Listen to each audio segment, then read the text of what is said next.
হাঁসের মাংস পছন্দ করে না এমন মানুষ হয়তো খুঁজে পাওয়া যাবে না। একবার হলো এভাবে হাঁসের মাংস রান্না করে দেখবেন, বারবার খেতে মন চাইবে। প্রথমে আমি হাঁসের মাংসটাকে ভালো করে পরিষ্কার করে নিয়েছি। এখন আমি সকল মশলা এক এক করে দিয়ে দিব। প্রথমে আদা বাটা, রসুন বাটা, লবণ, হলুদের গুঁড়া, মরিচের গুঁড়া, গরম মশলা এবং আস্ত মশলা দিব। পরিমাণ মতো সয়াবিন তেল এবং পেঁয়াজ কুচি দিয়ে ভালোভাবে মেখে পরিমাণ মতো একটু পানি দিব কষানোর জন্য। মাংসটা ঢেকে চুলার আঁচটা বাড়িয়ে দিব যতক্ষণ না ভালোভাবে বলক চলে আসছে। তোমাদের কার হাঁসের মাংস কি দিয়ে খেতে ভালো লাগে? রুটি, ভাত, পরোটা, খিচুড়ি কমেন্টে জানাবা। কিন্তু একটা সত্যি কথা হচ্ছে, আমাকে কিন্তু কখনো কেউ রান্না শিখায় নাই। যখন ছোট ছিলাম আমার আম্মু রান্না করতো, তখন আমি পাশে বসে থাকতাম।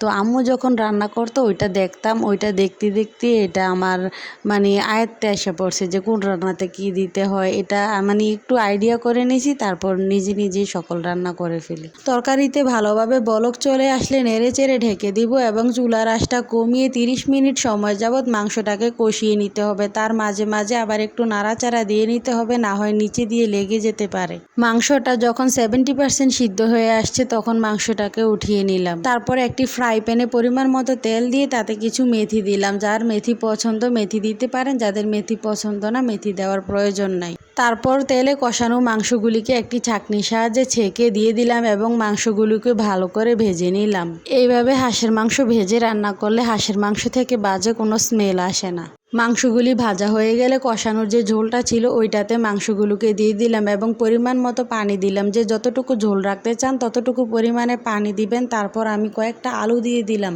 আলুগুলি কিন্তু আমি কাঁচাই দিয়েছি, কোনো প্রকার ভাজিও নাই বা সিদ্ধও করি নাই। এভাবেই আলুগুলি সিদ্ধ হয়ে যাবে। মাংসটাকে নেড়ে চেড়ে ঢেকে দিলাম এবং 15 থেকে 20 মিনিট মাংসটাকে ভালো করে রান্না করে নেব যতক্ষণ না আলু এবং মাংসটা ভালো করে সিদ্ধ হয়ে আসছে। এবং মাঝে মাঝে মাংসটাকে নেড়ে দিলাম। এই হাঁসের মাংসটা ভাত, রুটি, খিচুড়ি, পরোটা সবকিছুর সাথে খেতেই ভালো লাগে। এই তো রান্না হয়ে গেল ঝাল ঝাল হাঁসের মাংস। একবার হলেও বাসাতে বানিয়ে দেখবেন। সকলে সুস্থ থাকবেন, ভালো থাকবেন। ধন্যবাদ সম্পূর্ণ ভিডিওটা দেখার জন্য। আল্লাহ হাফেজ।